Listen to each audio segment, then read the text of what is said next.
Your opinion's invalid, fam. Man said, who is Younger May? Younger May is a rapper. She said that R&B needs to be more dynamic and there's not enough R&B out. And all of that stuff. I agree with that. You agree? I agree to a certain extent. I agree to a certain extent because I feel like we got everyone from Snow. No, I'll tell you why. Yeah, no, those are good. Yeah, those are great people. I know those are all good. But like, I feel last like year was even an amazing R&B year is for R&B. Yeah, no, it was sick. But I'm talking about R&B used to hold it down. R&B was before hip hop came and overtook it. Yeah, R&B was the shit. You know what I mean? And even though it's still there, it's R&B and hip hop are they were like synonymous. But you know what I mean? And there's some sort, but now they sort of splintered off, and R&B's become more sort of aesthetically pleasing, sort of a lot more. There's no singers like we did. You know what I mean? Giveon is a great example. Snow's a great example, and Lucky Day are all great examples of like people. But like what she's saying to an extent is actually kind of right. No, what you agree with, not what she said, because what she said was obvious. I didn't hear the whole of what she said. All I heard is what you just told me. Is that there's not, and I got to kind of agree. I think because it's not as cool as rap and hip hop, and there's also the fact it's not as easily accessible to do it to a standard that people are gonna like. You can't just like come into R&B and be a Giveon. You can't just come into R&B and be a Snow. You can't just come into R&B and be a Lucky Day. These guys have actual understanding of music, as well as culture, what they're doing. Like they have an understanding of how to write a song. Bro, like, but that's the thing. An R&B artist is allowed to be older.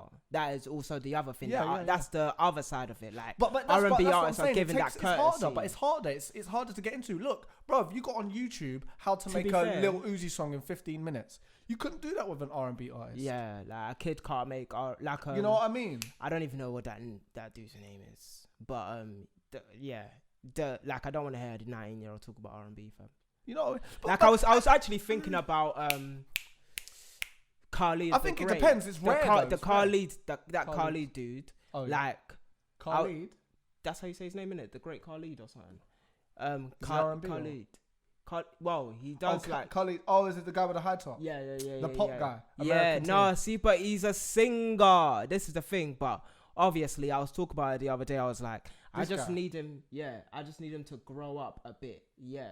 I just need more, like, I need him to... What songs has he got? He's got a good voice. No, he's got some, he's got some popping tunes in Zeitgeist, but not in, like... Culture. Yeah, not culturally, where, like, R&B matters. But that's what I mean, because he's a pop artist, though, isn't he? He's a pop artist. But he can, like, he's got that type of voice that's got like a touch of soul. It's got a tone to it. Yeah, he's come from. You can tell where he's come from, but the type of music he's making is not from the heart almost. And I don't want to take that away from him. Yeah. But it might be from the heart, but at the same time I don't feel the essence of like those great singers. He's just sitting in that vein of like Ed Sheeran-esque kind of pop pocket of the R&B world, you know what I mean? Like it's kind of like,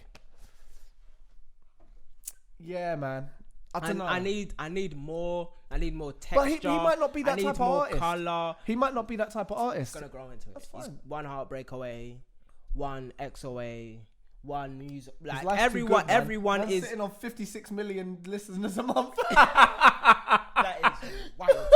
That is wild. You know what I mean? That is talking wild. About his life's good, bro. Every artist is one muse away, fam. Like.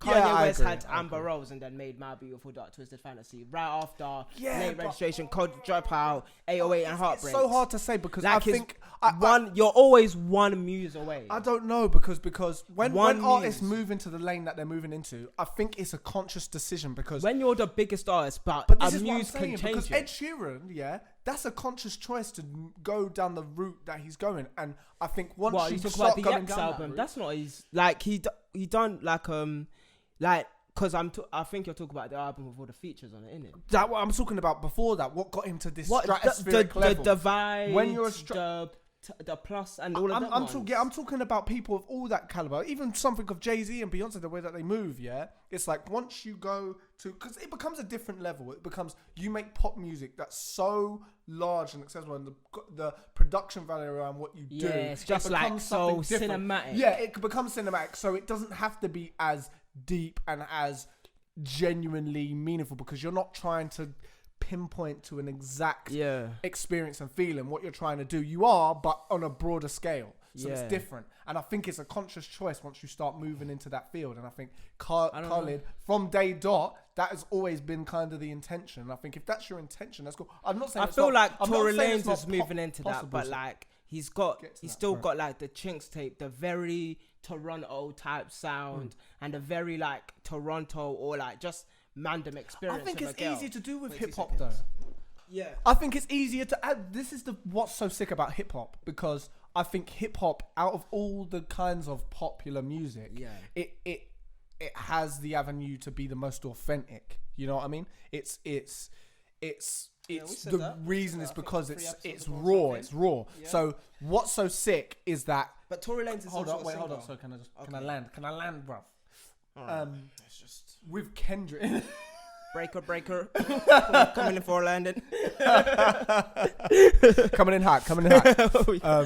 Yeah, go on. Kendrick, all of that, prime example. He done a song with that Lonely Island. I saw it come up the other day. He done that Lonely Island song. I've seen that. I haven't listened proper, to that. like, you know what I mean? That was when he was still just sort of coming up. But then he also done a song with Taylor Swift. And I'm sure he's had a couple of other weird features. But you can go, but that is a chess move that's so sick. It's nuts, because he knew he could do that and still drop an album like Damn or To Pimp a Butterfly, because didn't To Pimp a Butterfly come after that? It came after did, that. Yeah, exactly. So the fact he can do that and level it out with To Pimp a Butterfly, because of Kendrick. But that's what I'm talking about. Like, he's got an intention. Oh, he can get that diversity. Yes, you know what I mean? He can do that crossover. He can do hip-hop. Yeah. I think as a singer, it's harder to do that if you haven't had that. But even when you talk about hip-hop, there's always that intention of what you're saying in the artistry means a lot more. Yeah, like the music you make. The foundation of the music is just different. It's like textured, and like obviously R&B comes from pop music, but at the same time, so you can make a choice. At the same time, it comes from blues as well, innit? Yeah. So it's I think you've got to do that. You gotta be able to like weigh up. Do I want to go real soul? Like, do I want to get the texture of the music down? Do I want to get a real band? Yeah. Do I want to practice with this band like Lucky Days and like really go for like that super sound? You have to go hard. You have to go hard. You have to get the sound tight. And he's been going for like, I think since 2012, 11 or something like that. He's 32 now or something like that. He's 32, 34. I know this isn't the first time I've seen or heard of him. So like, I know I can just feel that he's been going out for it for a long time. And that's the same thing with Sir as well. He's like 30 something. That's the same thing with St. John. He's been going for time. And like those guys, you can tell they've been about in the music industry. They know music. They eat music, they breathe music, and they know what that really what they want is the way that they want to do it. You know what I mean? That's what's gonna connect. Like they started at a level, well, not started, but like they gave themselves to us at a level where it's like this. Like, you've got the money influx already. Like, they didn't come to us on like the grunge. Yeah, they're already getting their checks. They're getting their royalties. Like, you know what I mean? They're sitting comfortably. They can go. You know what I mean? They might even have a bit of a family. Yeah. Well, it's the same thing as a producer. You can wear a t-shirt and shorts, and you can make like some hard ass hip hop, and then like you can give it to some or to people at 19, and then you can become a sensation, and that's it. And you can tell when you're speaking to that 19-year-old. He ain't about nothing really, but he's making something. Like, because he's onto something as an artist, but he's not like fully seasoned. And like, some people drop off because of that. And like, it's hard to really get engaged with that flux period of like 20 to 26. Like, because you know what I said before, like, people make the best music at 25 or something like that. 26. That real. Didn't you even say 27? Or was I it said 25? Was it 25? Yeah. And that one statement, like, well, that blew up a whole. Was it 2016? That was our 2016, didn't it? Or 2017? But that changed our 2017-ish. Because I had to prove at that point. And now, look, we got like just to bring it back. You got a good point, because when you look at someone like Giveon, Lucky Day, these people started as songwriters, and that's the funny thing is like it's a different pedigree. Fam, when you look at Ty Dolla $ign, he's a perfect example. Yes. Hold on. He's a perfect example. Ty of you see, because people respect him. People look at, but he's not necessarily considered a high art kind of artist. But if you listen to some of his songs, like Miracle, yeah, okay, no, I know what you mean, but in the music, if you say Tyler, oh, he's that hip hop guy, like even though I'm like, he's not high art, but I know his level of skill is different.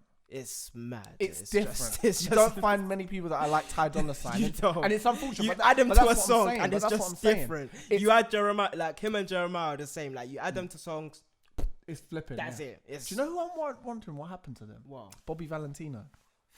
I was blown. Oh, you.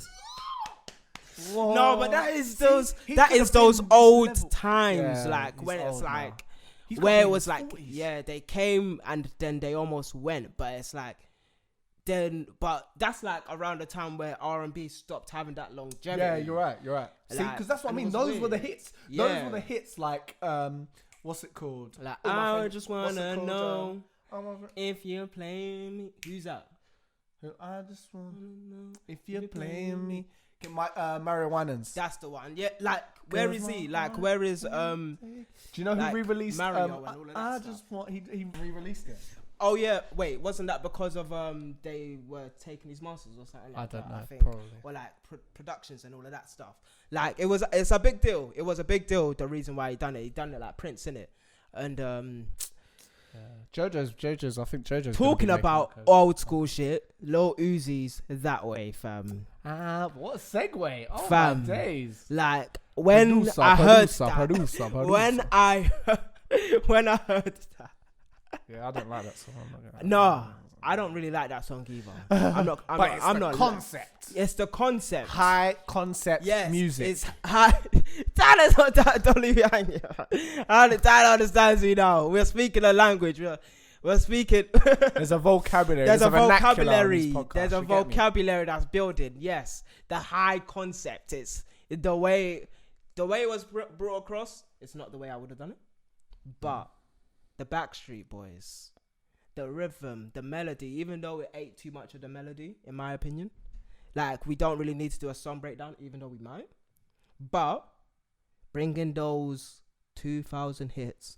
Much like Tory Lanez, I'm not going to say that my concept is totally original, but the pop nature of it, and then bringing it to a new sound and like whipping it in the right way, and like because obviously I thought about doing this with Spice Girls and all of that stuff.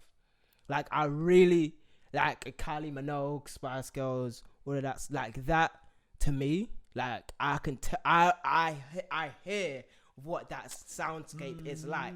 Just that little piece of sound, and like I was obviously thinking about the splits and everything. Like so you're thinking of taking like early 2000s stuff. No, just like you know when like because I'm looking, because obviously I look for old music and samples and like just the way that people have been singing back then and all of this stuff. Like there's so much more music, but that right there, like just that concept, I want to turn. I just want to see what happens.